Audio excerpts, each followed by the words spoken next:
Hey folks, David Stewart here. I am here with a good friend and fellow author Brian Niemeier. He's also an editor, specializing certainly as an author, but I think also as an editor in the science fiction genre. I can vouch for his quality at both. Right now he has a Kickstarter going on right now for Combat Frame. What is it? Combat Frame Z Seed. This is, I think, is this the third book in the series? Let me fill in your audience, David, and thanks for the plug. Yeah, the Indiegogo for it was last year, and now this is the launch. Okay, launch great. Of the final of 3 books in my second Xseed series. So that's 6 total Xseed books, and yeah, this one is Comet Frame Z Strike Xseed. That's how you pronounce that weird character. Oh, that's what it is. Okay. All right. So yeah, we should have the link in the show notes and also in the chat. Why don't you tell us a little bit about this book before we jump into talking about a couple of other topics that are on my mind and your mind as well, with I think the publishing industry, with the world in general, probably religion. You and I can't stay away from religion whenever we get together and talk. So give us the lowdown on this second series. Well, to give you the elevator pitch, take the white-hot, edge-of-your-seat dogfights of Macross, okay? And cross that with the planet-hopping adventure of Star Trek, with a little Tom Clancy espionage thrown in for flavor, and you've got Combat Frame Xseed as a whole. And this book includes the epic 6-book saga. Did a 2-part saga in 2 series of 3 books. The original Comet Frame Xseed series, which I started way back in 2018. Hard to believe that was 5 years ago. And now it's being concluded. So that makes 3 series. I finished George R. R. Martin and Patrick Rothfuss. Come at me. Yeah. I find I find George R. R. Martin kind of the funniest, because it's like there's $1 million sitting on the table. At least. I could do anything. He could write anything and make $1 million from it. It doesn't even have to be good. But I think he pitched the ending to what he was thinking of for the book, and then they made the TV series out of it and everyone hated it, and he's like, maybe I shouldn't write the book. Which is, I don't know, if I were very Machiavellian, that's probably exactly what I would do, is I would, say, oh, well, this is the ending, like with an ending I'm thinking of, and wait to see what people think of it. And if people don't like it, be like, oh, that wasn't the real ending. Here's the real one. I got a better one here for you guys. And just do something that's kind of the opposite of that. Surely, you're correct. There's a bit of that.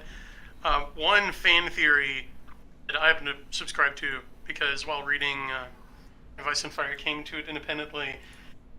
Okay, I'm not going to spoil anything, but there is a prophecy, okay, like all fantasy. You got the prophecy of like the chosen one, the hero of legend, who's going to come and contend with the big bad evil, right? And clear to me through my author's and editor's eye that, okay, GRRM had planned one particular character to be the guy, right? And was just trying to obfuscate as much as possible. But I figured it out, and I think a lot of fans figured it out, and I'm sure most people in the chat have figured out, especially if they watch the show, who it is. And because he basically gets off on pulling one over on his audience, and I'm not trying to detract him here, but I think he finds that, I think he gets a kick out of it. He took his ball and went home. He's like, well, no, you don't get that ending, which makes sense. That's not it. You didn't figure me out, and then just tried to couple something else together at the last minute and couldn't. Yeah, I think we figured out pretty quickly in the book series that like Jon Snow was really like the heroic character of the series. He was the ascendant character. He was the character who should have been king. On down the line, he's also one of the only really likable characters. and the likability, I haven't read like the later books. The likability tends to persist. But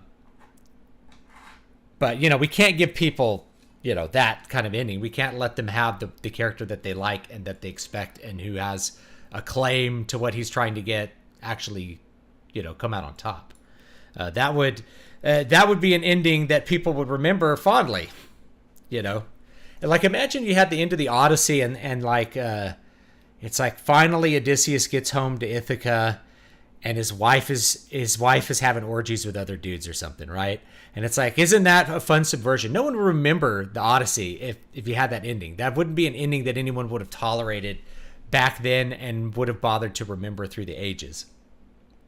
Right? There's an expected accomplishment that you're setting up with a story like that. It'd be like if you were reading The Hobbit and Bilbo got eaten by Smaug. It's like, wasn't that fun? It's like, it's really not, Yeah, that's a broken promise to the reader and authors. Whether you know it or not, you are constantly making implied promises to your readers. And if on revision you can spot those promises and make sure they're kept, that will put you head and shoulders above the competition. Mm-hmm. Pointing those out is a large part of my job. Yeah, I think it's something whenever you're making a book, there's two elements that go with this, and we could talk a little bit about genres, because genres are really a whole package. When people get obsessed with settings, they're like, "What is space fantasy?" I'm like, there's a setting called science fiction. That doesn't necessarily map to science fiction as a genre. Genre is a set of audience expectations that get bound up in this idea called a genre. And why people buy books in a genre is because they're expecting to get those expectations met. And they're expecting some novelty along the way. So the tendency is to focus over much on the either to focus on one or the other too much. Either to make something completely generic because you love fantasy and you make it just like a copy of Lord of the Rings or something, or to try to make it so original that it fails at what it's doing. It fails at meeting the audience's expectations, especially a genre audience. If somebody picks up a romance novel, for instance, built into the fact that it's from the romance genre is the focus on a relationship, but also the matriculation of that relationship, meaning it's going to happen, like they're going to get together. The boy and the girl are going to get together. And if they don't get together, then you've really stepped outside the boundaries of the romance genre. And I think a lot of writers need to think in those terms as well. Heroic fantasy is almost always going to have the hero survive the encounter.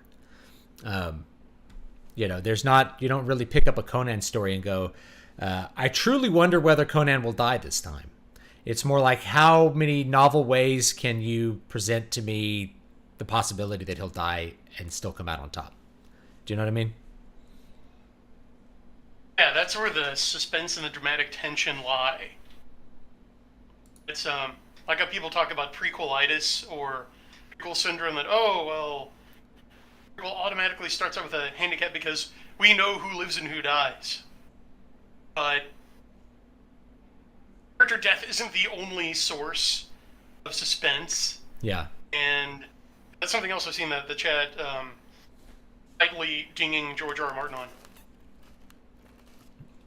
Yeah, so George R. R. Martin, once you know his technique, and it's really easy actually to duplicate what he does with a little bit of practice. He has a way of managing the entirety of a book that makes for a page turner. It makes it so people really want to turn the page and find out what happens next. It's a soap opera format adapted into a book.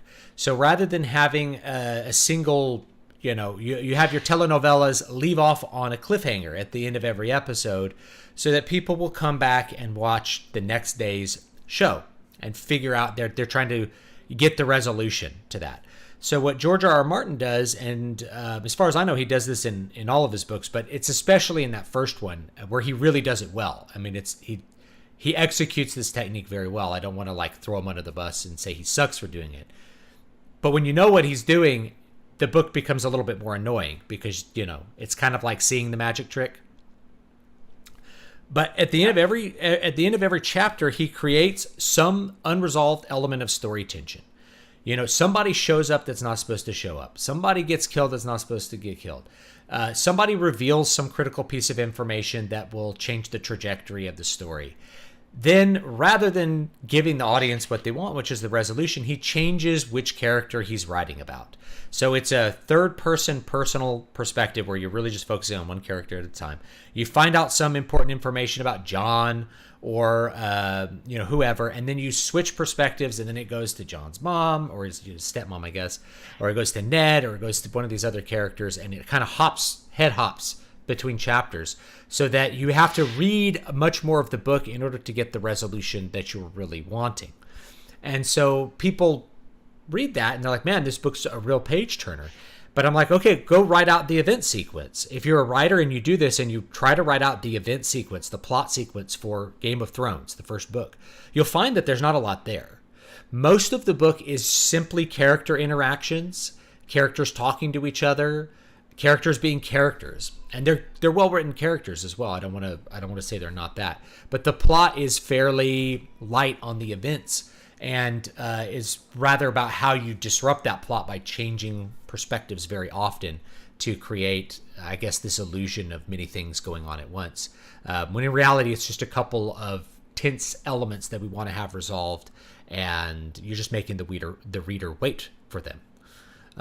One way that you could read the book, and I've had someone say this, that they did this for later books, is whenever George did that, they just skipped over to when you got back to that first character and started reading there. So they just read all the parts that were one character and then went back and read all the parts that were another character, because it got so annoying to have 100 pages in between like a tension, an introduction of a tense plot element and the resolution of it, which would, of course, come like immediately.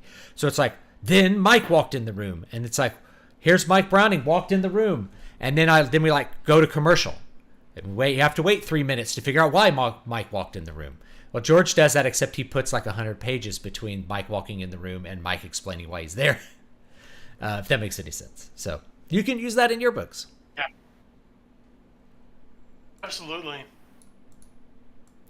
All right, Mike, thank you for the super chat. Thanks for the stream, brother. I'm far away from Twitter these days, and I don't get to see your posts there, but I still follow this channel closely. God bless, and I hope all is well. Thank you. I really appreciate it. I am down in East Texas now, by the way, which is interesting because we've had a plague the last couple of days of the largest mosquitoes, maybe in the world, but certainly in the United States. They're called Galley Nippers. And they don't really respond to bug spray. So I went out into the forest. I have a forest behind my house. I went out there with my kids to get tadpoles for a science project. And so we grabbed a bunch of tadpoles. And while we're out there, they're biting me like through my jeans. They're biting me through my t-shirt. I have like, I'll post something on Twitter maybe of it. But like I have bites. Those are all mosquito bites. You know, let me put it on like a big, we'll do it big here. Like these are all mosquito bites right here.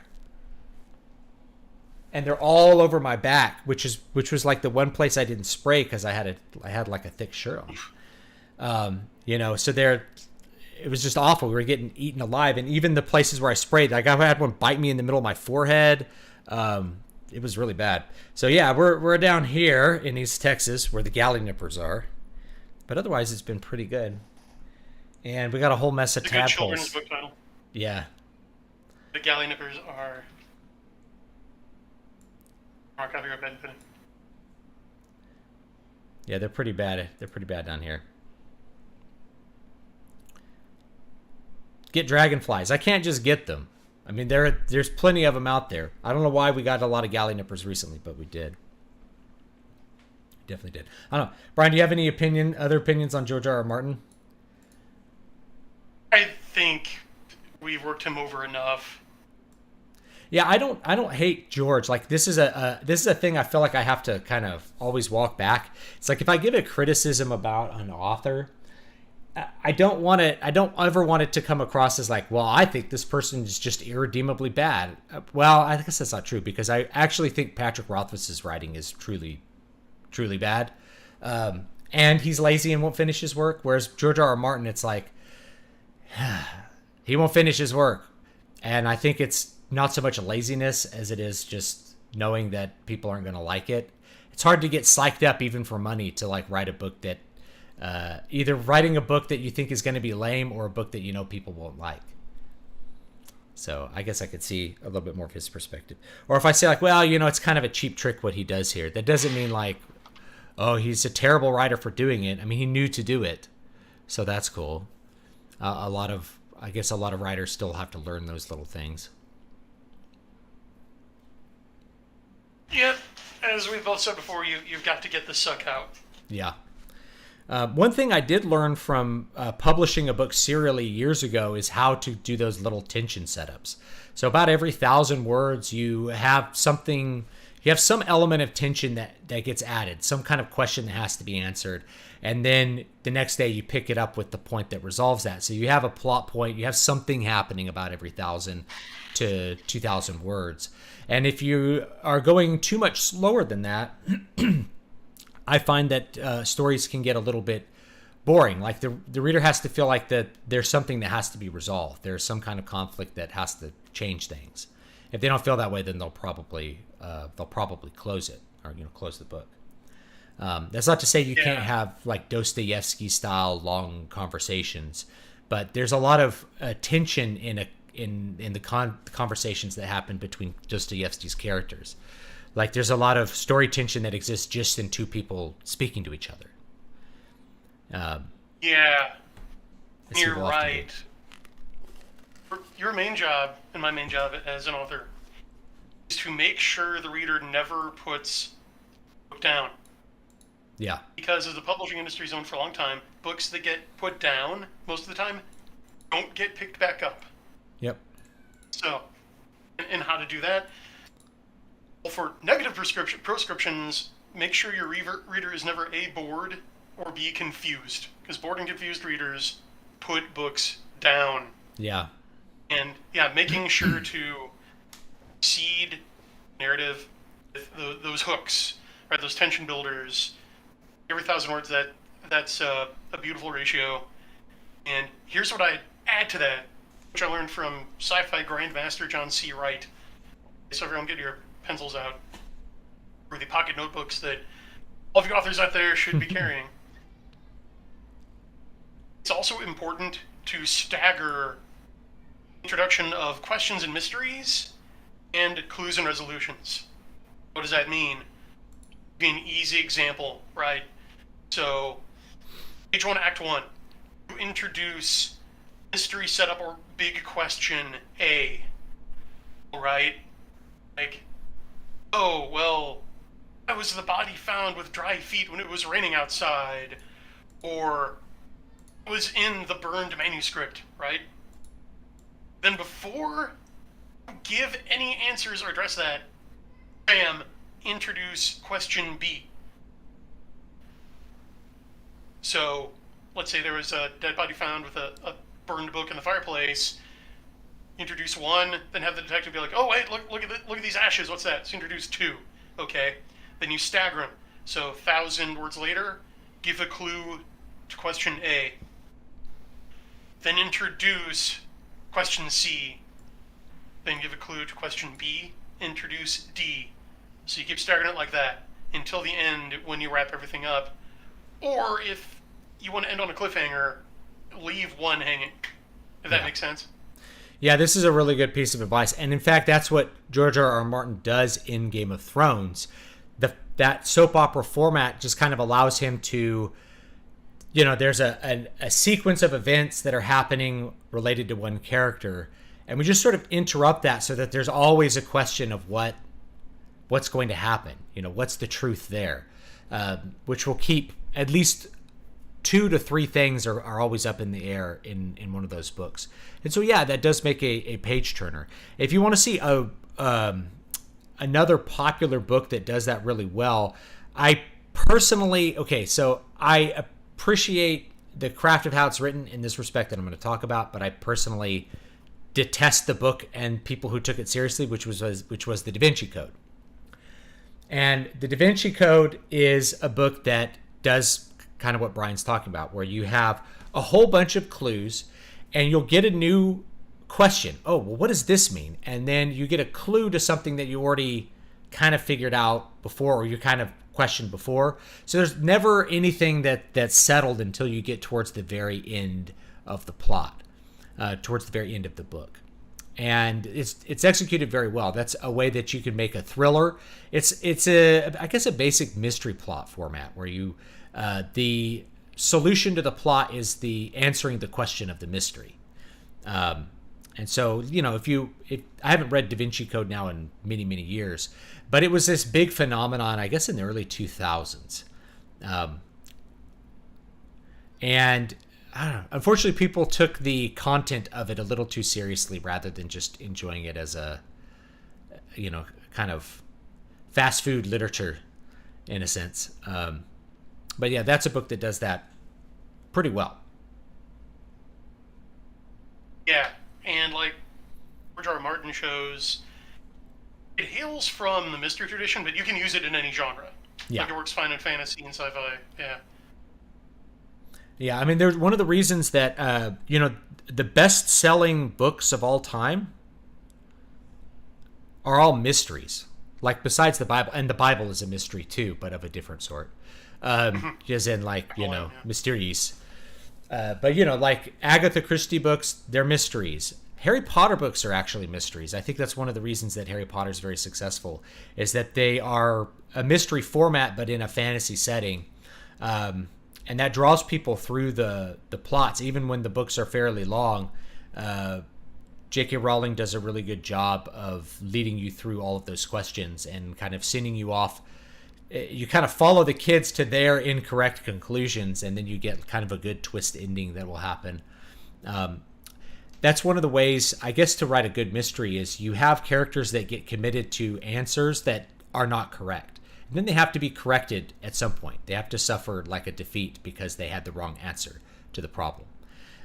If you're reading something like Save the Cat, they'll call that like the Dark Night of the Soul, where the hero fails at what he's doing. But the hero has to have some setbacks. The protagonist has to have something that meaningfully stops him from accomplishing the goal on page 3. And if you're doing a really good job, you'll have things that meaningfully stop him from accomplishing the goal for the entirety of the book, and help him to understand something along the way. Right, that is our good friend the try-fail cycle, which jives nicely with the staggered question and answer format we were talking about. Yeah, and that's how, by the way, guys, you can harness the power of mystery style and thriller style suspense in any other genre like sci-fi or like high fantasy, is with try-fail cycles. Because the question isn't, okay, what does this clue mean, or who done it? It's, will the hero succeed this time? Mm-hmm. And that just is a great way to build tension and keep it simmering at a nice level until the resolution. And the magic number is 3. The hero would try and fail at least twice before succeeding. So, great quick example from the movie The Dark Knight Rises. Watch it again and count how many times Bruce Wayne tries to climb out of the prison before he succeeds. I hadn't thought of that. I hadn't thought of that. Yeah, that's a good point. I see it in lots of movies. Probably you could see this sort of thing in Star Wars really easily as well. And I like to bring up Star Wars because everyone's seen it. But there's a lot of really classic, storytelling things that are in Star Wars. Luke starts off with failing. He gets attacked by Jawas and gets knocked out. He has to have Obi-Wan chop off a guy's arm to save him before he takes any kind of initiative on his own. So he has to get pulled out of the fire several times before he can be competent in a way, and that works. That makes you root for him. Well, maybe this time he's going to get it. Maybe this time he won't. He won't need someone to pull him out of the fire at the last minute. Yeah, and they carry over that arc through the whole trilogy really well without it feeling repetitive. Yeah. They just up the ante every time. Uh-huh. Yeah. I gotta hand it to Lucas. Yeah. Mm-hmm. By the way, I haven't done a review on on Return of the Jedi. I meant to do it like 2 years ago or something, but I said I wasn't going to talk about Star Wars for a year, and I did that, and then I just kept not talking about Star Wars. But Return of the Jedi, I think, has one of these great closings of that kind of cycle, which is, you know, the redemption of the totally evil villain that's helped destroy billions of people. You know, I don't know. I think that's a really potent theme. But even in that, you know, section of the plot, you have Luke trying and failing multiple times to make his father not be Darth Vader anymore. And it's only when he like completely fails that Darth Vader can make the choice for himself to, you know, save his son. So you have that cycle happen in that little plot there too, in a really, I think, powerful way. I think people really underrate Return of the Jedi. It has have you read the review? Yeah, does. And have you read the review by the Orthodox Archbishop who published it in 1983? I have not. Oh, it's awesome. It's one of the best movie reviews I've ever read. Oh yeah. I reminded of that. Yeah. Somewhere in my blog. I'll try to dig it up. Hardwick Bentha says you haven't done the review of the two Scots of Ridley Scott's Legend either. Conan Esquire mentioned them a little bit on Twitter the other day, and yeah, I do need to take a look at those again. One thing that interests me about Legend is like these two cuts. This always happens with Ridley Scott movies. There's one cut that's just completely different from the others. Like the director's cut has a different soundtrack. Just a completely different soundtrack. Not like a recut of this. It's a classical soundtrack, and then the theatrical version, which is the US version, has like a pop soundtrack done by Tangerine Dream, I think. That's really bizarre. So, you know, They're really different cuts. They're not just like a little bit different. They're like different movies. Legend influenced the Legend of Zelda video game. Yeah, I need to take a look at that one. I'll take a look at both cuts. You know, the original cut of Blade Runner is interesting to go back and look at. Because I think the director's cut is like such a more powerful film. But I can absolutely see why the studio was like, no, we can't put this out. No one will watch it.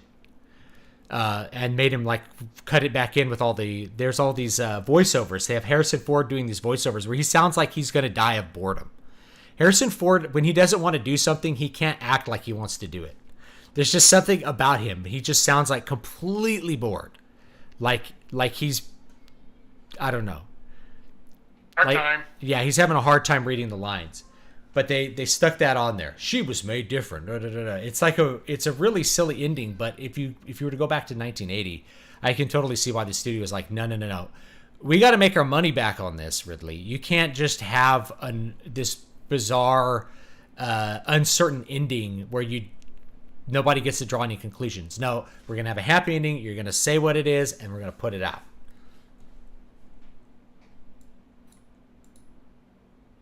Honest thought on Evangelion and Xenogears. I haven't played Xenogears in a long time. I never finished it.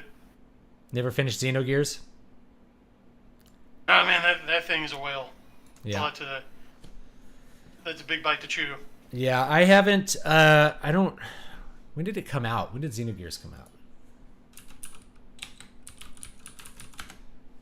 PS1 game, isn't it? It was a PS1 game, right? Oh, I remember it. Yes. This game, Xenogears, had like such good graphics. Like, look at these graphics for PS1. The PS1 graphics were just stellar. Like, this looks like a PS2 game almost.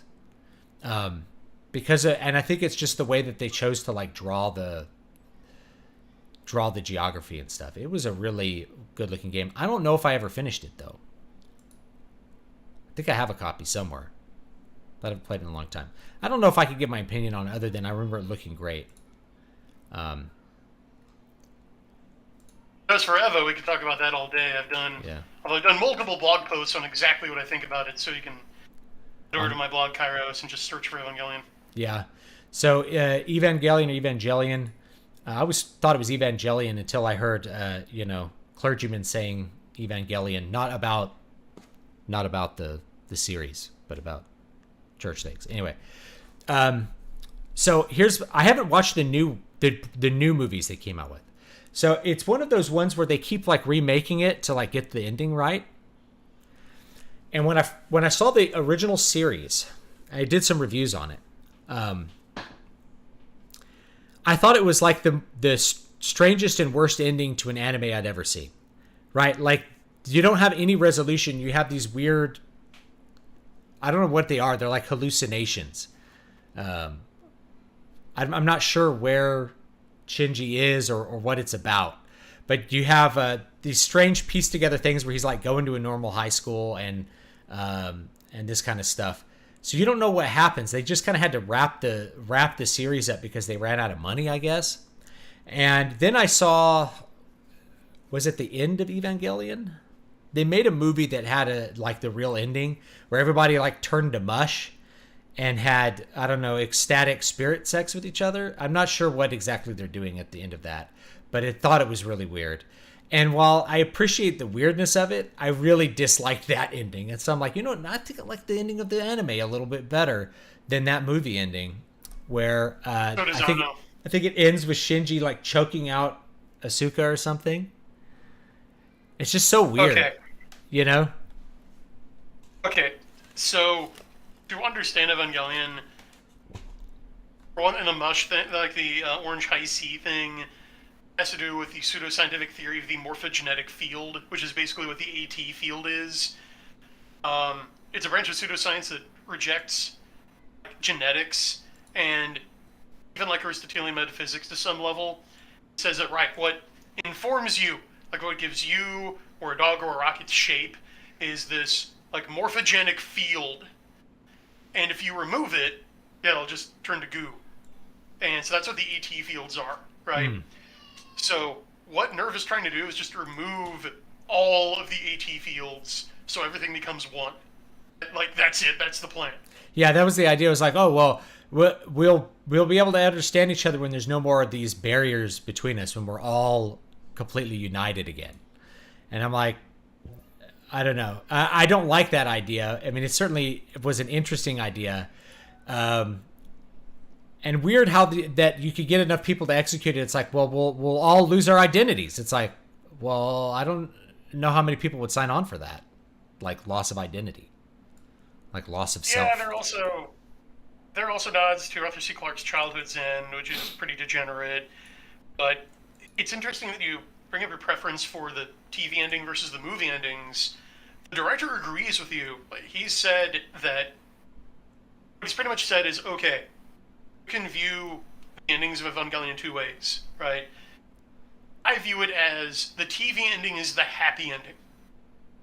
That's the comedic ending in the traditional sense of hero completes his quest and gets what he wants. So Shinji gets acceptance right at the end when everyone claps for him. Yeah. The movie endings are the tragic ending in which the hero succumbs to his Achilles heel and fails. Claims defeat. That's the hermeneutic key you need to understand the ending of Evangelion. Frankly, I prefer the movie endings because if you watch the series, Shinji did fail. He let his vices get the better of him. And that one scene we're not gonna we're not gonna expand on that. That's where he fails, like, for good. That's his point of no return. That's his point of no return to Windmill for Back to the Future fans. And so he there earns the movie ending. Yeah, that's a good way of putting it. I felt like all through Evangelion, it's just like, come on, Shinji, just stop, like just stop being so pathetic. But that's really about like his character arc. Like he does fail at what he's doing. He has the opportunity to ascend, and then he won't do it. Again, Mega Buster Shepard, Billionaire, Futurist Gnostics, read forbidden Jewish texts and things get wacky. Yeah, that's a great elevator pitch for Evangelion. Perfect. Yeah. Billionaire, Futurist Gnostics, read forbidden Jewish texts and things get wacky. So yeah, I need to read like the new ones. One thing about the series is that it has like this extreme fandom, and I don't. After watching both of them, I'm not sure where the extreme fandom comes from. I'm not sure why people love it as much as they do. You know, one thing I do really appreciate about the series is that it's one of the last. It's the kind of the last generation of real cell animated animation. And when you compare it to anything that's new, it's like it's really obvious what we've lost going to like an all digital process with digital paint and everything like that. The old series looks so much better than any of the new stuff that comes out. It's like night and day. JD Cowan and Shad did a great post about that, by the way. Yeah, so check out his blog. I probably can bring it up here. JD Cowan's blog. You should also check out the Last Fanatics, because I do mention it a little bit in some stuff that I've been writing recently on the corporate period, which we can talk about a little bit. And one of the points of the Last Fanatics is that you can have a top-down change in tastes by simply altering what people have access to. So there's this thought that, corporations are always going to operate on a basis for profit and doing what the market wants. And that is simply naive thinking. Rather, corporations, after they gain enough prominence, that may be how they get prominence to begin with, is they serve people's needs. But once they have that, they become a key to power in and of themselves. And so you can seize that power by changing the staffing of a corporation. Corporations are not magical non-human entities. They're staffed by people. So if somebody wants to change what tastes are, all you have to do is take over the magazine that determines what tastes are, and then the tastes can be whatever you want them to be. You can stop publishing stories that you don't like and publish stories which you like. And you can do the same thing with music too, by the way. If you don't want people to listen to hair metal anymore, you simply stop releasing hair metal albums and put out grunge albums and get people to listen to those instead. You get the radio stations to play those. And boom, tastes change. It's an important element of what I call the late, or really the second half of the corporate period, or late corporate period, is once you have, what starts off as many corporations serving many markets slowly gets conglomerated into a few big ones. And once you have just a few big ones, then you have an opportunity for power.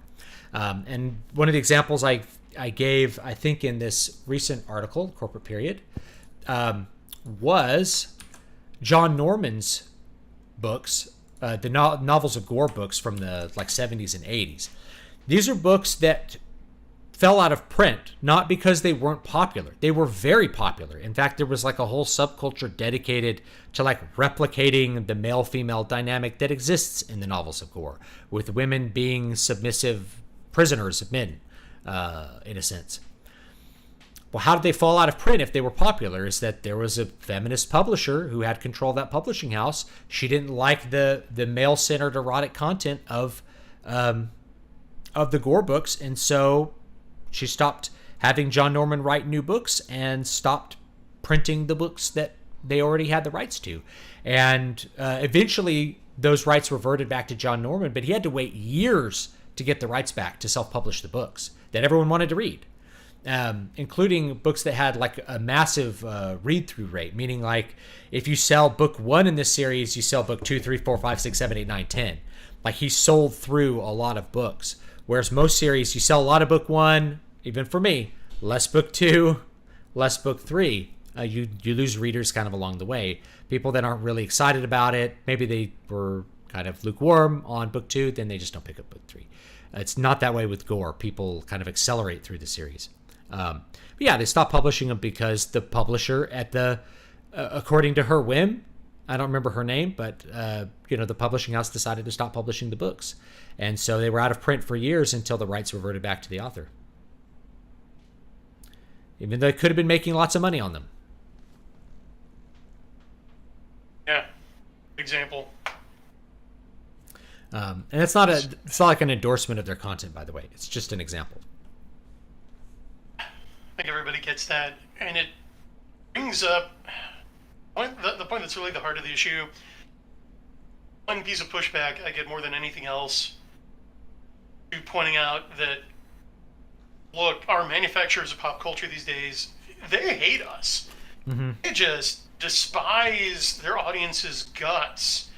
And not only are they not trying to make entertainment product that people like, they're actively trying to produce stuff that people find onerous and just repellent. And pushback is, well, these are corporations and they have a fiduciary duty to make money and profit as much as they can, so there must be just market forces, right? Don't complain about the free market, vote with your wallet. And that's predicated on the false assumption that there is a free market. I mean, it's really just a spook. Throughout history, there has never been such a thing as a free market. There is always a mediator, there is always a regulator, and even in let's say we abolish a government and libertarian paradise arrives tomorrow, what you're going to get is a situation much like we have now, but worse, wherein one or more megacorps either form a cartel or one of them gains the leverage to dictate terms to everyone else. And I didn't come up with that, by the way. Got from a blogger called the Z-Man, who's got serious economic chops. Maybe second only to you, David. But that's the reality on the ground. And yeah, I mean, it's most. Why. Yeah, go ahead. I was gonna say most anarchists was so. I don't view. So I don't know. There's this imaginary thing that people call the free market. There's markets that are more or less free, and there's things that restrict your ability to do economics, even if it's not government, right? You may have a community that doesn't want things bought and sold in their community, and they may exert pressure that prevents somebody from buying, selling things in their community. And we did this for years with things like pornography, right? You used to have to drive out of town to go to the weird adult bookstore or whatever. Now, the adult bookstore wasn't illegal, but it wasn't in the community. It was a thing that was like outside, right?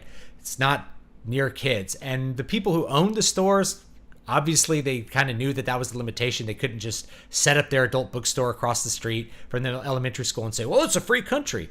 Like, it's free compared to what? There's no absolute freedom with the free market or anything else that's like that.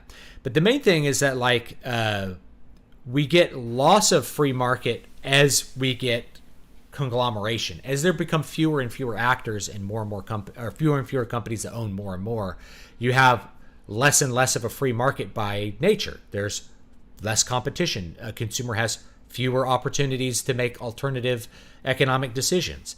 Like if Walmart happened to be a woke corporation, there's whole towns in Texas that simply wouldn't have the option to not shop at Walmart because Walmart's the only store nearby. It would be so economically punishing for them to try to go to a different store that they can't feasibly do it. They have to cooperate with evil on some level because it would be too much of an economic burden to not, in a sense. So anyway, I just wanted to insert that little thing. We're talking about like relative amounts of free here. Newsstands used to stock lots of different things back in the pulp era, but they didn't stock everything. And the owner of the newsstand could always decide what he did and didn't want to stock. There's nothing wrong with that, honestly. That's part of the free market too.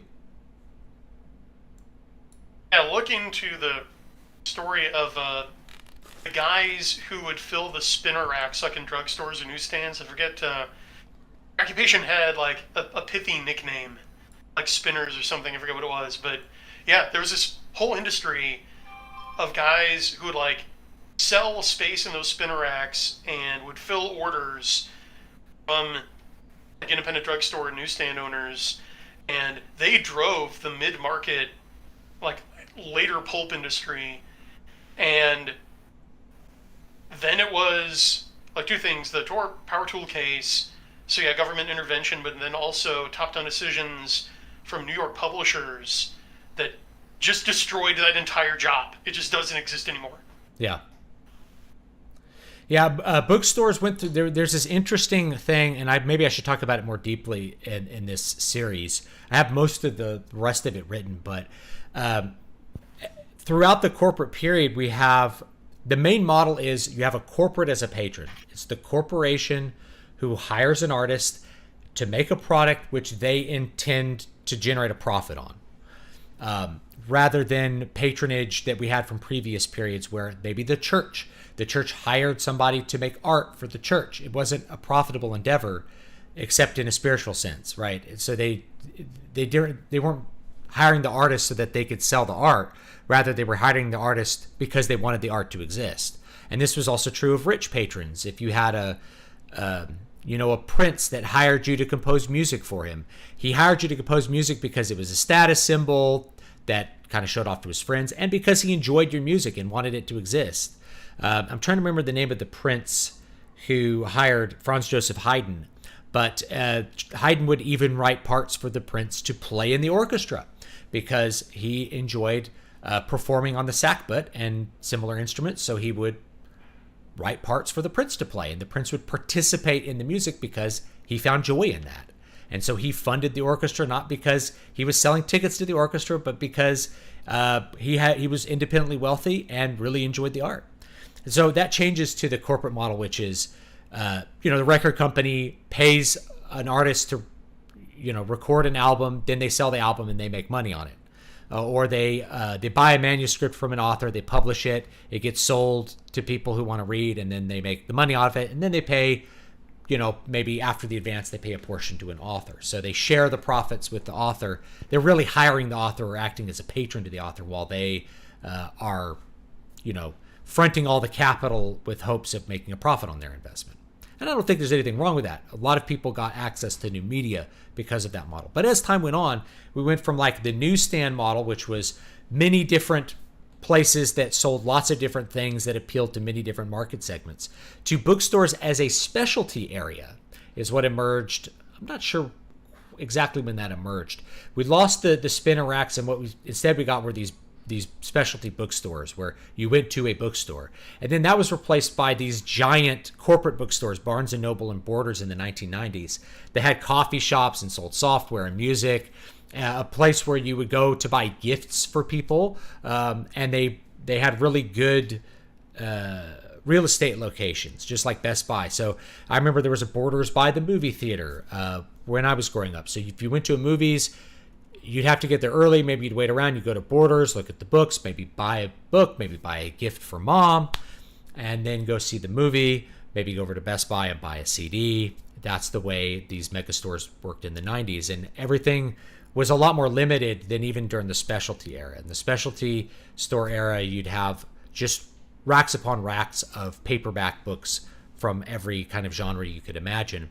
That all got kind of shrunk into, I remember at one point I went into, I think it was Barnes & Noble, and I went to the fantasy section, and the fantasy section was like half a book rack. And that was all the fantasy that you got to choose from. And it was all like really standard stuff or things that were new and I'd never heard of. Like you couldn't even get Michael Moorcock. I had to go to used bookstores to buy Michael Moorcock books forever. Yeah, I saw you on Twitter earlier talking about Aristophanes saying, well, I paid a visit to Barnes & Noble and like just wall-to-wall books by women's authors. Yeah, the publishing industry has always been pretty dominated by women. The novel as an art form was really something marketed towards women really early on. It was written with a female audience in mind. I would say that the vast majority of people I've met who either end up writing a book or express a desire to write a book were women. Every English major I knew was a woman. I wasn't an English major. I was a music major. The only other male author I knew, like outside of my professional networks now, was my brother-in-law, who likewise was a music major. So, everyone else was a woman. Well, go back before 1940 though. What I would challenge you to do with, like, the Gibson Shadow novels. Oh yes. With the Polks. Well, that's for a certain time period. You're correct. Like in modern times, especially with reign of Big Pub, as my buddy Josh Lysa calls Old Pub. Yeah. I think that's really, like, being so gynocentric is largely a creation of the New York publishing establishment, but it's ties on what you were talking about earlier about corporations just pursuing their interests, the Gore Books. Yeah, they just do what they want to do. Now, I guess my bigger point, and I talk about this a little bit in the series, is, this is, the last 30 years, I'd say, there has been this more kind of gynocentric push for this sort of thing. But it's always been a pretty, female readership's always been high. And the thought was, and I don't want to offend anyone who's a woman watching, but women have a lot more leisure time to sit around and read books. So it's a good market to write for because women just, they have a lot more downtime than men. Men are busier. So men don't read as many books. And the genres that tend to be male heavy are not the same ones that tend to be female heavy. And it's not that women wouldn't like the shadow novels, but they tended to be more boys and men who were interested in the shadow novels. It's not that women don't like hard sci-fi, but that tends to be more nerdy guys who like it. So certain market segments are, in some cases, nearly 100% male. If we look at nonfiction reading, it's way male dominant. So when it comes to nonfiction books, it's overwhelmingly male. And then depending on what the subject is, it's really overwhelmingly male. So men tend to read more nonfiction and women tend to read more fiction. And everybody's different. Go ahead and finish your thought, but there's a trend I think that's emerging here. Yeah, go ahead. I think that was my thought. Okay. Good. And good thought. And I think we can extract a principle from those particulars here. So, you know what the etymology of the term clerical work is? Clerical meaning from the, like a cleric from the church? Yeah, and nowadays it means doing paperwork, right? Things that involve reading and writing. Yeah. Like a secretary? Okay. Yeah, why is that? Well, it's because if out of the modern era, and we go back to before the Protestant revolt, to the High Middle Ages, the clergy were really the only people who were expected, who had to be able to read. Yeah. So that they could read the scriptures and they could write homilies and deliver them right. So, for example, in some jurisdictions in the Middle Ages, if you were charged with a serious crime, you could try to get a change of venue from the civil courts, from the king's courts, or the local noble, to the church courts, which are far more lenient and did not have the death penalty in most cases. By taking a test of clergy, meaning, and the test was you could write something, you were literate. Usually, if you could write, the first few clauses of the Our Father. Okay? So, and remember back then, the clergy were all male. So, the people transcribing and reading Canterbury Tales, which is fiction, were going to be all men. When the great Greek epics were translated into the vernacular, and that's mainly men. So, what I want to highlight here is that, yes, you're correct. Right now, in current year, men are much more drawn to nonfiction. Fiction is largely dominated by women. We can see that in the thrillers, as you mentioned, and romance are the two biggest genres by far. By far. You're absolutely right. It hasn't always been that way. Men used to love fiction, engage with fiction, everything from the Odyssey to the Shadow, and it was changed on purpose thanks to this corporate art period you're talking about.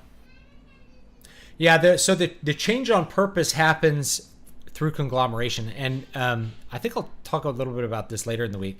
So cultural ground zero, which is a term that I get from you and J.D. Cowan, which is the year 1997. 1997 was also the year in which all the mini publishers of the world became the Big Six, or the Big Five. There was a huge conglomeration that happened between the very end, December 1996 and 1999, where all the publishers bought each other and condensed into 5 large cartels that controlled everything of what people could read in any of the large bookstores. because they had a direct Wow. relationship with Barnes and Noble, and they had a direct relationship with Borders, and Barnes and Noble and Borders quickly became like 80% of the book selling market. So you get into what I call the Paola Loop, where what makes a book a bestseller? Well, it gets into Barnes and Noble and Borders and gets put on a display, so when people walk in, they see it and they buy it for someone. And then that becomes a bestseller, and then it creates a feedback loop where that becomes I don't know what to call it, like a self-fulfilling prophecy. Once it's a bestseller, people buy it because it's a bestseller. So that's another reason why the publishing industry seemed to change so radically at the end of the 90s is all the various different diverse publishers went away, and you just ended up with 5 big ones with many imprints. Many different little imprints that pretended to be different publishers. Doubleday was owned by a company, so it ended up being, I'm trying to remember the 5. It's like Hachette, Penguin, Pearson, which actually owns Penguin, so it was actually Pearson. A lot of people don't know that Pearson owns Penguin. So your textbook printer is also the same publisher that publishes all the Penguin classics and all that kind of stuff. I don't remember. Wow, I don't remember what they are off the top of my head right now. But anyway, yeah, you ended up. That's when that big condensation of the industry happened. Really following and kind of going along with the condensation of the industry from the specialty bookstore into big box bookstores, where if you want something special, you have to special order it or never see it again. And like I said, there were whole important authors from the fantasy genre that just disappeared at the end of the 90s. People don't know about them. They talk like, who's Michael Moorcock? Who's Poul Anderson? Who are these guys? I'm like, well, they're yeah, these are really big authors from the 60s and 70s, and they're like, oh, and then you stop and think about it. It's like, I can't think of any authors that I read from the 60s or 70s. I'm like, they all got memory hold. They all got disappeared off the shelves. They got replaced with Robert Jordan and whatever other modern stuff they wanted to put there. Because there is a truth to it, and this is kind of the late stage, is that if you build it, they will come. If you print it and put it on the shelf and people can't find anything else to buy, somebody will buy it. But one of the reasons I think book sales went down and then Amazon came in and book sales went up is that people have too many options. Like, men stopped reading fiction because fiction stopped selling books that they wanted to read. They just did other things with their time, Oh, well, I'll watch sports, or I'll read nonfiction, or I'll just buy used books that are old. I missed the super chat from Raul Neonzi. I appreciate that. Do what thou wilt, reduce to might makes right, which I agree with. That ties back in with what you were saying about the story about the prints. I make sure my patrons are satisfied with my crowdfunders by, among other things, giving them the chance to be in the book. Mm-hmm. If you read Z Strike Exceed, Raul is in it. He backed at that tier. Oh, the kill you in the book tier. I loved that. That was such a good idea. That's such. No, not that one. Just the bee in the book. Oh, the bee in the book. Charge more for that one. You charge more for getting killed. He didn't front the cash for that one. He's just in it. But yeah. That's awesome. I know with Prequelitis, he lives. Oh well, it's still fun. Read him. Brian, I'm attempting to reconcile Tolkien's Catholicism with A Song of Ice and Fire's grimdark. I'm not an atheist, but I want to use the violence in conversation with Tolkien's philosophy. Thoughts? I have a couple thoughts. Why? I thought it was why. Yeah. Well, first of all, Tolkien is very violent. Incredibly violent. He talks about the rocks being stained black with blood. People wading around in orc blood. It's pretty violent. World War I vet. Wasn't it the Somme or something? Which one? Wasn't he at the Battle of the Somme? Who? Looking. I'm sorry, I missed something. Anyway, so Tolkien. Oh no, yeah, Tolkien was in. Oh yes, I thought maybe he was in Ypres, but I think you're right. Ypres was like this legendary. It turned an entire city into like a literal piece of hell. Like mud rivers and burned trees and poisoned earth. Incredibly brutal. Tolkien's books are very violent. They're very violent. However, what does he do when he describes the violence? Does he linger on the violence in a pornographic manner? The answer is no. What matters about violence or any action you have is the outcome.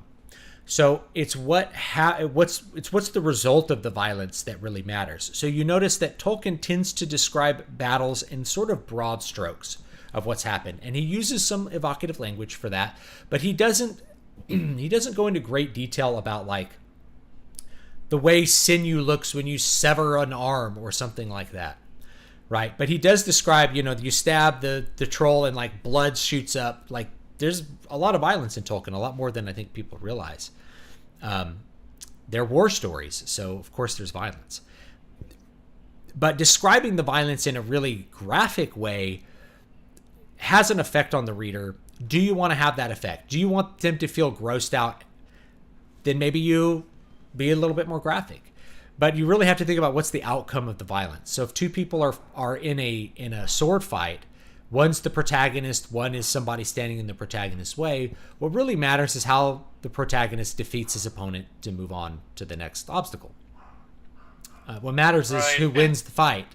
So I think that's often the question with like, how much action should I describe? It's like, describe enough that the reader feels like something actually happened, and we'll move on to the conclusion. If you spend too long describing a fight, I've gotten this feedback from people. People will jump over that paragraph and just see what happened.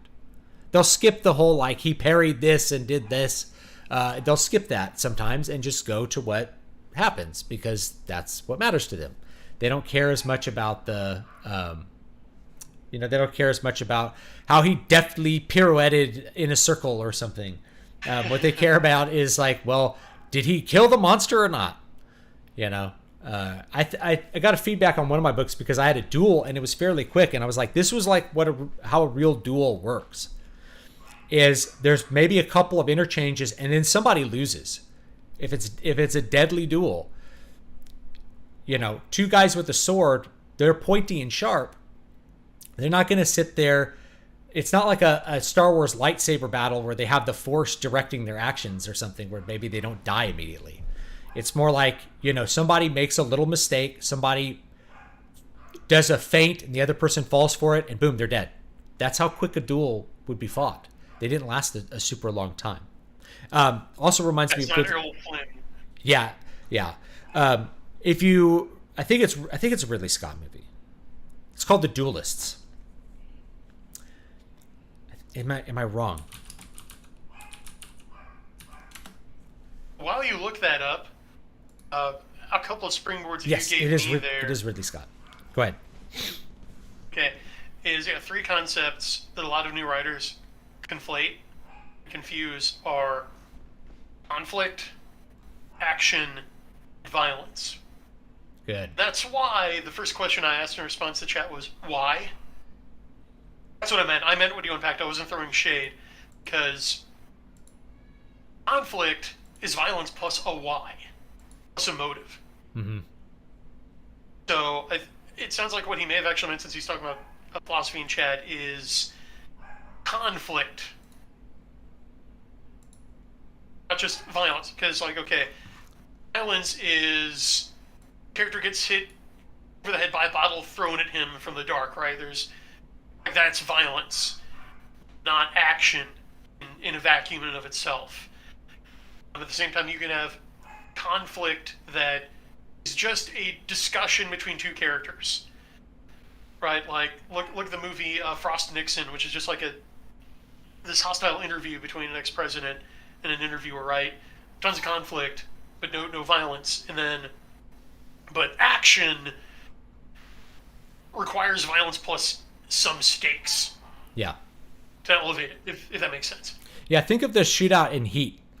Why do people love this shootout in Heat so much? Is it because it's realistic? Well, no, it's because the stakes are really high. It's a bank robbery, and you know the characters on both sides by the time that happens. And so you're really, honestly, as the audience member, you're kind of conflicted as to like who you want to succeed. The criminals, do you want the bad guys to get away because now you kind of know them, or do you want the cops to actually kill them and like succeed at their plan? It's a really great set of action sequences with real consequences for the characters, all the characters that are involved.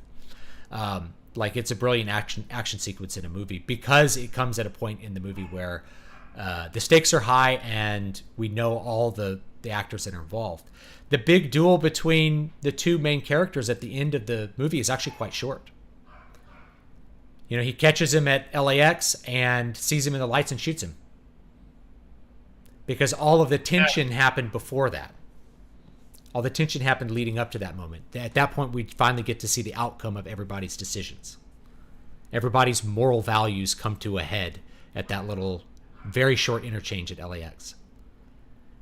And they're not shooting at each other. It's who's it, Vincent? Anyway, it's Al Pacino's character just looking for him. That's the tension. Is like, will I see him before he sees me? It doesn't need to be violent. And there's that dual dynamic, that you mentioned. Yeah. So if you watch the movie The Duelists, which is a great movie by Ridley Scott, it's very accurate into the way lots of duels proceed. Not 100% accurate. You know, because you do have to up the drama in a movie. You got to extend things out a little bit. But it's very accurate into how duels often proceeded. Sometimes they're quick and brutal and somebody wins or loses immediately. Sometimes there's one where the duel lasts so long that they have to quit because of exhaustion. They get so exhausted from fighting that they can't continue the duel. So it's about these two characters eventually trying to meet up and have a duel. The tension is really between the characters, and the duel is just kind of the head of that. It's just the tip. It's where you finally are on that knife edge and you're wondering like who's going to win and who's going to lose. And I think that's a great way to set up conflict between characters, is like they have two separate goals. And if you get to know both characters, like in a cops and robbers sort of story, you can identify with the robbers. You can kind of want them to succeed at their bank heist because you know them at a certain point. You know one of them's like a family man, and he's trying to, he's trying to make his marriage work, and you kind of want to see that succeed. All those sorts of things come into play when you have those that strong tension between characters. Anyway, circling back to the fantasy violence idea. You don't have to have gratuitous descriptions of violence. And in fact, the more you have, the less impact they will have. Then you're turning your book into almost something pornographic if you go overboard with that, where it becomes about the description of horrible violence and not about what that means. Not about what that's resolving or what that's doing or what it means for the character. Like I love in Lord of the Rings, there's this point right after there's a big fight between the Rangers of Gondor and these Southrons. And Sam, they gave the line to Faramir in the movie, but it's actually Sam, who thinks about this dead man in front of him. That's like, what brought him here? Like, what lies led him here? And would he not have rather had stayed at home in peace? There's like a sympathy for someone dying. So the violence is the opposite of gratuitous in that. It like has a big impact. And, in some ways that's Tolkien speaking to you. That's like, just because somebody is the enemy doesn't mean they're not human, doesn't mean that we want them to die or anything like that. That it's unfortunate that the war comes to a point where somebody has to get killed.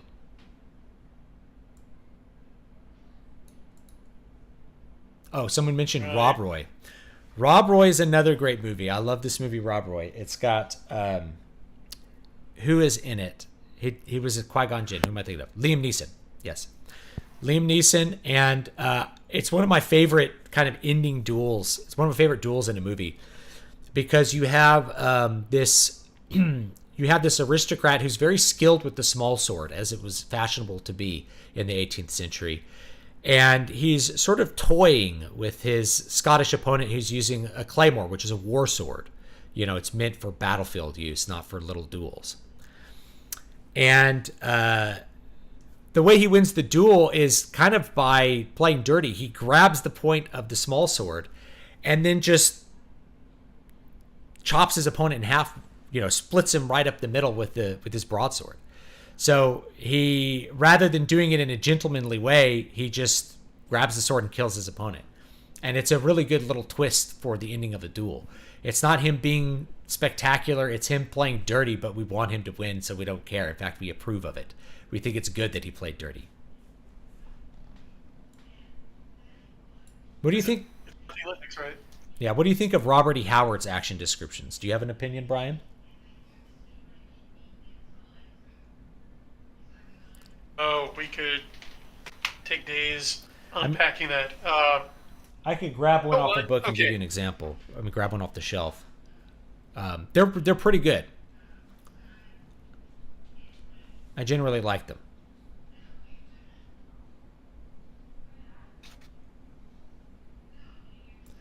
Robert E. Howard was a guy who used to go out and like practice with weapons to get the feel of how the action should proceed, feel like, and be described. That's the kind of guy he was. And so the action's very visceral, but it's also to the point, especially if you're reading something like Conan. It's not about, swordsmen. It's not a fencing competition. It's like the way warriors. It's the way warriors kill each other.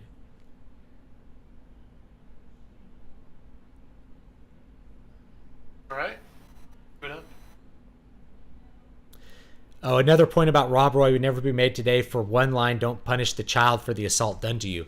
This is when it's like, it's too late to, she basically says it's too late to have an abortion. It's too late to kill the baby. It's not the babe that needs the killing.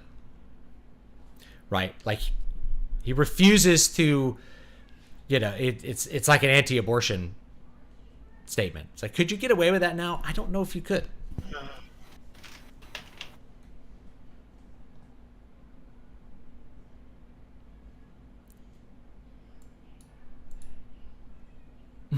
The staring hatred the managerial class had for Nixon was weird. Yeah, that's a good point. I hadn't thought a lot about that until I saw the way Trump was treated as an adult. Yeah, Trump is early Nixon 2.0. If you look at their career arcs, they're trying to turn him into the next Nixon. Yeah. Every how should I put this? Every movement needs a devil. And if you can't find one, you will make one. And they are like a religion. You and I have talked about this. It's like the death cult.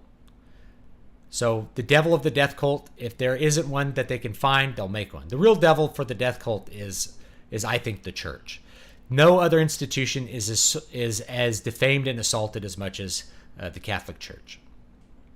Yes, they defame and assault Protestants. Yes, they defame and assault the Eastern Orthodox Church, but it's nothing like what goes up against the Catholics. Like, that's their great Satan is the church. So you should, and we should, we should take note of that too.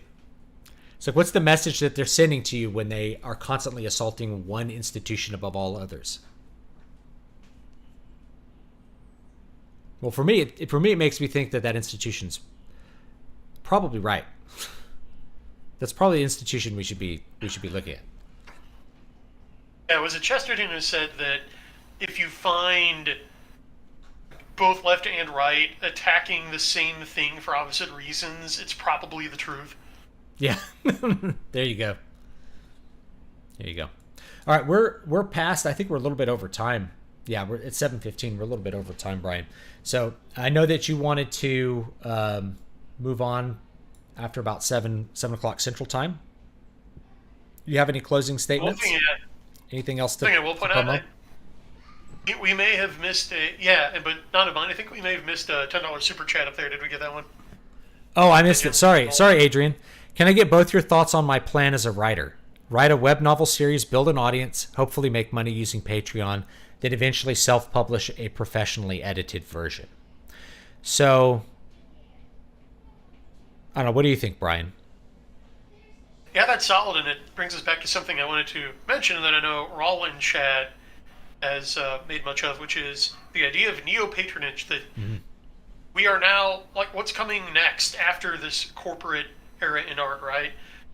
I suspect it's a return to a form of patronage, Now it looks like it's going to be parallel, where you already have the establishment tastemakers doing it on their own, like just giving infinite money to these propaganda projects, whether they succeed or fail. They just care that it gets made, like a perverse version of the church being sacred music and sacred art, right? But then there's the grassroots version, the guys like me and JD Count and you and Raul are doing, which is neo-patronage. And yeah, that's a great example of the model that the Super Chatter just pointed out. And we had a proof of concept last year when Brandon Sanderson raised something like $40 million without his publisher's help, just on his name recognition alone, to write to fund the writing of 3 of his own novels. Mm-hmm. Yeah, that's great. The higher end. Yeah, we don't need the... See, what was so important about the corporate model 100 years ago is that you needed a corporation, because a corporation is the ability to collect a lot of resources together. Making a book requires a lot of resources.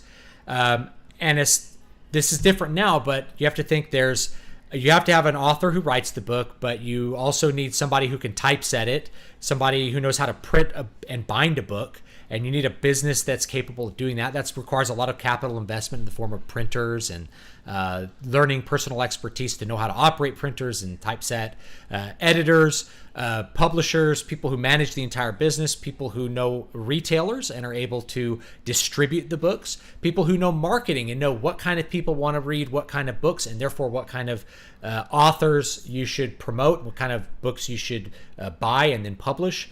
All of that requires a lot of knowledge and therefore a lot of money to manage. And the bigger the project, the more money. So like, obviously movie studios are the biggest. You have essentially small cities working to create this mega corporate product called a blockbuster movie.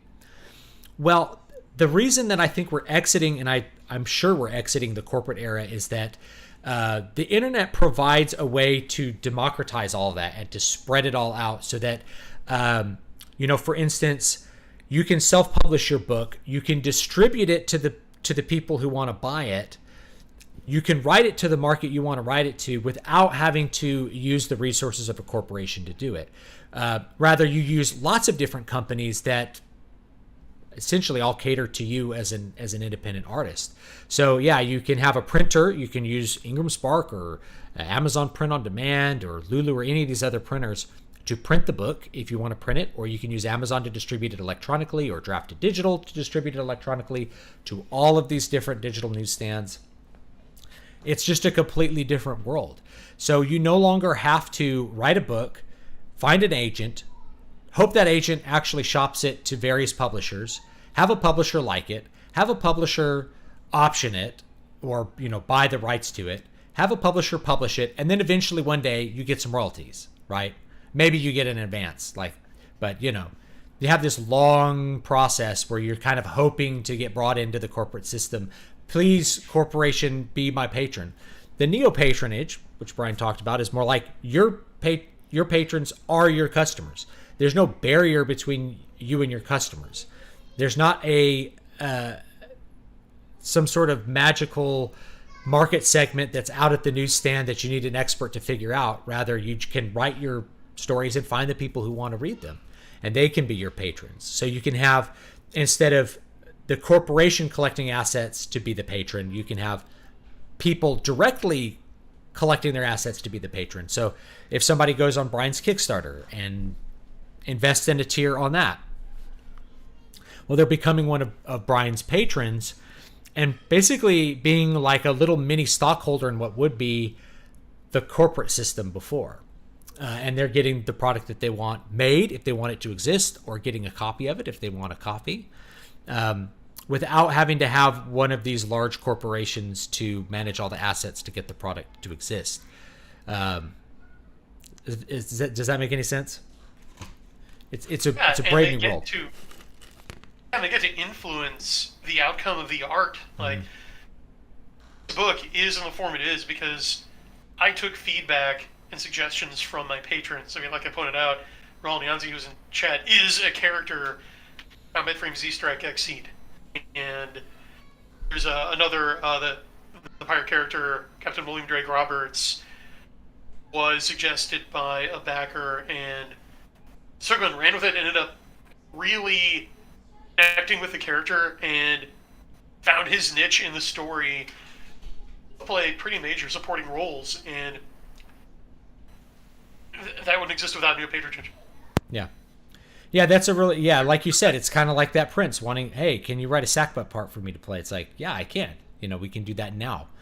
We can go back to something that's more like the older style of patronage and really more directed towards the art itself rather than this corporate process of finding art to be sold to a market segment to then make a profit, and that's the extent of the patronage thought. We could think a lot bigger, a lot broader, beyond those sorts of things. I know, who is it? Jonathan Peugeot. He has a patronage model that involves him making iconographic statues for people. Like what a weird thing to say that you can do, but it's possible to do that now. Could you have had that business in 1990? I don't think you could have. I don't think you could have had like a icon making patronage business in 1990. I can't see how the corporate model would have found a way to produce that. They'd be like, well, are we making these things to sell at the gift shop at the Santa Barbara Mission or something? It's like, no, like these are for people, these are for religious purposes. Corporation scratches its head. What? Religious purposes?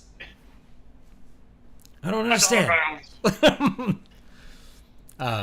what they're doing it for, but they can't admit that to themselves. But Adrian, my feedback on web novel, I think that's, if you feel like you can attract readers that way, I don't have a lot of experience with that, so I can't say that is good or bad.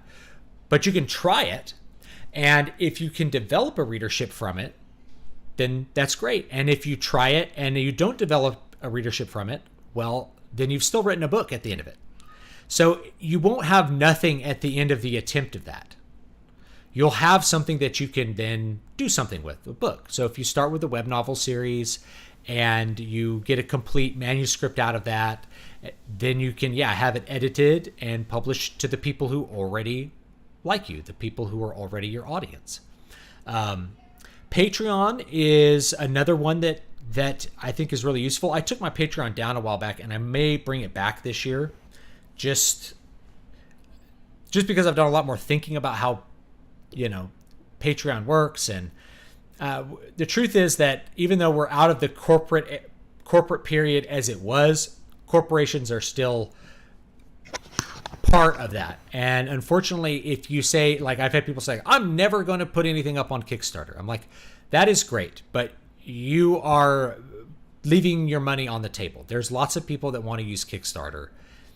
And just because Kickstarter banned someone you liked, or that they have someone that works there has a political opinion you don't like, it'd be great to be able to say that, but you're giving yourself an economic penalty. At a certain point, if you're doing the business, you have to say, like using Amazon. If Amazon is, an evil corporation, which I don't think of these things as a binary, but anyway, should I not be selling my books on Amazon? Well, then I'm not selling books. You know what I mean? So I know what you mean, because that's what you said to BTFO, those guys who gave me flack for publishing, don't give money to people who hate you on Amazon.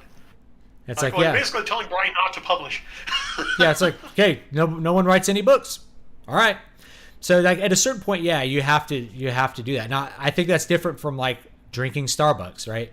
If you don't like Starbucks' political causes and what they contribute money to and their corporate philosophy, there are many other places that sell coffee. You have lots of other options for how you want to buy and use coffee. My wife just invested in a home coffee setup.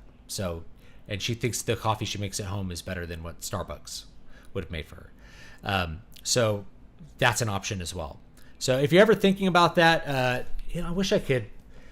I watched a video from, I think it was a Franciscan friar talking about this, remote cooperation with evil. It's like sometimes you don't have a lot of options because otherwise you just wouldn't be able to exist. You have to cooperate with a corporation that maybe has bad values, but you have options for where you buy your coffee.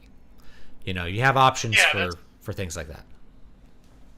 That's what's important to distinguish is, so people ask me, well, wait a minute, if voting with our wallet doesn't work and boycotts are ineffective, then why do you say don't give money to people who hate you? And it's because what David pointed out, because it's cooperation with grave intrinsic evil.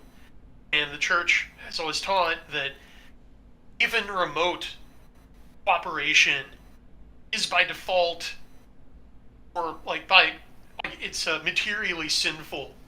Okay? Now, there are 3 criteria you have to consider to determine the moral quality of any act, and that is the means of motive and the circumstances. So what you and the monk are talking about is sometimes circumstances do mitigate or even remove the guilt of cooperation with sin. But like you said, the test is you and I need to use Amazon to eat, to do our jobs. We don't have a choice. Some authors do. Great for them. We don't yet. But no one needs to watch a particular cartoon show. Right? There's no obligation to buy coffee at a particular outlet. Right? So that would be the difference in circumstance. Yeah. And like the people, if Target is the only store in town, or that's like reasonable for them to be able to get certain things at, then, you know, they can get those things at Target because it would be otherwise impossible to get that. Sometimes that happens for people. You know, they have limited transportation options and things like that. I think of Target because Target was selling, I don't know, some kind of satanic trans stuff that, you know, was making a lot of waves. You have a lot of options. Most people in an urban environment have options for where to get things besides Target. You know, you can go to a different store to get clothes. You can go to a different store to get groceries. You can go to a different store to get your video games. So it shouldn't be too much of a problem to say, like, I'm going to avoid Target. Yeah, it's not. And again, it's the degree of formality of cooperation, right? Like, it's a principle of double effect. Like, if you're shopping at Target because, like, you need a new pair of socks for your kids and there's nowhere else to get it, your moral object is a good. It's getting the socks, right? Yeah, that's a good point. You have to do business with some unsavory characters to do it. But then again, like, when you're viewing a particular cartoon show which has gravely distorted elements, it's much harder to parse how you are not formally cooperating in that case. That gets into whole area of moral theology. I don't think we have time for. Yeah. So yeah, that's it. Anyway, the bigger point is like, hey, sometimes we gotta sell stuff through Amazon because that's the only way to reach customers right now. Corporations are still part of this business, but the corporate model of corporation as patron creating art and to generate a profit has gone away, partly because we don't need the corporations anymore, partly because they actually don't care about profit anymore. So, you know, someone mentioned Budweiser. Budweiser might be a company that is not yet so full of corporate cancer that they can kind of pull back from the bad messaging. Plenty of other corporations would be happy to have their institution be destroyed rather than for them to lose control of it or to not have the woke messaging, right? The reason I usually say boycotts don't work is because corporations make these woke statements not because they care about money, but because they don't. So even if you successfully boycott, they actually didn't care about the money to begin with. And it's very difficult to sue anybody for breach of fiduciary responsibility because they can just say, well, our strategy was to do this because we thought that would engender more goodwill and therefore create more customers or stop us from losing customers. It was important to have social messaging so we didn't lose customers. That's all they have to say, and you're not going to be able to sue them as though they knew all their customers would stop buying their product. Even if they did, they don't really care because their moral good is the messaging, not the not the money. Just because they're in a corporation doesn't mean they care about the money. So yeah, the corporate model ends because, well, we don't need the corporations to be our patrons. And number two, they're not doing it for profit anymore. They're doing it for their own intrinsic reasons because they're staffed with people who have ideological views and spiritual views that exist on their own. So, on that note, I am going to have to take off. All right, well, thanks for stopping by. I really do appreciate it. You can buy Combat Frame Z Strike XC, which is book 3 of the second trilogy. That's right, final book of the whole 6-book saga, combining the best of Eastern and Western mecha traditions to break through the dead end that the genre evolved into sometime around Ground Zero. Yep.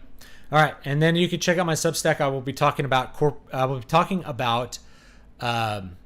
Ground Zero to maybe when I do the next, probably Friday. So I'll probably talk about Cultural Ground Zero on Friday, including the condensation of the publishing industry, clear channel communications, all of those things that really made art start to suck.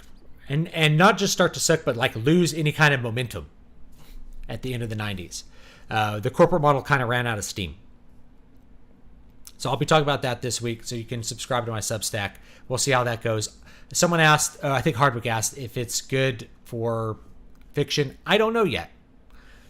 I mostly see nonfiction. I think you maybe could try fiction, but I think there's other ones that do fiction, serial fiction more, like Wattpad. I know maybe doesn't have a great reputation on this channel, but you could try that one.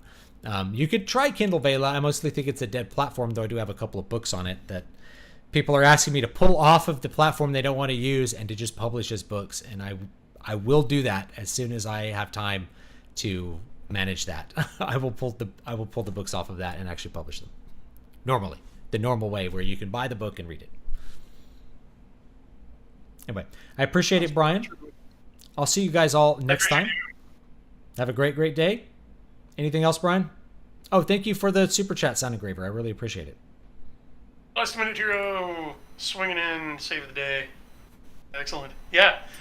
Thanks to David for having me. Thanks to Chats. And looking forward to seeing what you publish from here on out. Sounds interesting. I'm having fun. I love what I do. I feel really blessed to be able to do what I love. And I don't know. That's just a huge blessing to be able to get excited about a piece of art and make it and then have people read it. Like, how cool is that? It's amazing. All right. We'll see you all next time. Have a great one.